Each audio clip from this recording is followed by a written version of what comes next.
All right, guys, we are back in the house. We're gonna do a little, we've been doing lots of workouts, but we got to keep up on flexibility, right? So we're gonna show you a good routine to use the foam roller. We have one in the gym. This is ours that we keep in the house. I use it every day. So here's some good ways to limber up muscles, tight muscles, knots in your back or wherever it may be. And it's going to be a quick one, and I'll give you some good ideas on how to use this thing. All right. So first, this is one of my favorites. I do it multiple times a day. You want to put the hands behind the head. You pick your hips up off the ground and keep those abs tight, because we're going to be rolling back and forth. So we roll back and forth. Wherever you feel that knot, a lot of people's in that upper back. My back cracks every time I use this thing, and it just keeps me nice and loose.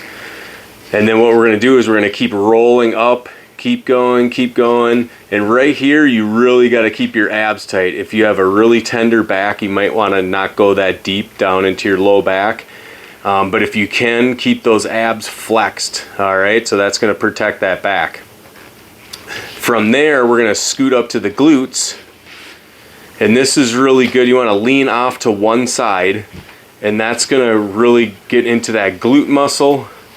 And a lot of people have sciatica, where the nerve pinches. That nerve goes through your hips and through your glute muscle. So if we can keep those glutes loose, that's really going to help. And it's a lot more tender than you think. Your glutes are a lot more sore than you think. So obviously you go from one glute to the other, but we're going to keep this a little shorter. So now we're going to go into the IT band. This one can get a little tricky. You're going to go down on your elbow, just like that, and then you can roll back and forth. I know a lot of people have been asking about how to loosen up your IT band. You're going to roll all the way down, and you just keep guiding yourself, because that IT band goes all the way to your knee. And then you just roll it. This one can get really tender, so be careful on that one. But that one's great too. Now Sarah's going to sit down, and we can roll out those hamstrings. Generally, you're going to have to cross your legs, put more weight on one leg, otherwise it's really not going to do as much for you. And then you can just continue on and roll down into your calf. I don't know if you guys have sore calves, but my calves are always sore, especially down in my Achilles tendon, down by my ankle. And same thing, when you cross your leg over like that, it's going to put more weight onto that leg and really get out some of those tight muscles.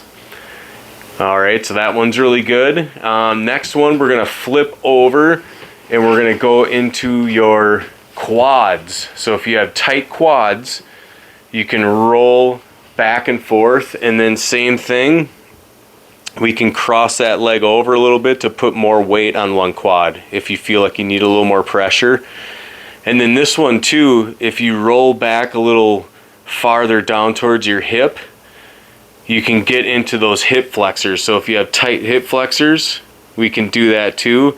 And if you kind of roll, on your side there, you can really get into those hip flexors. Will help loosen up those hips, because that can get really tender too sometimes down there. So there's just a quick way of using the foam roller. Like we said, we have one in the gym. I mean, you might have one at your house, but they work awesome, and it's like getting a massage for free, basically. You just got to put in a little work. So thanks for watching, guys. That was technically not a workout, but number 8. Have a good one. We'll see you next week.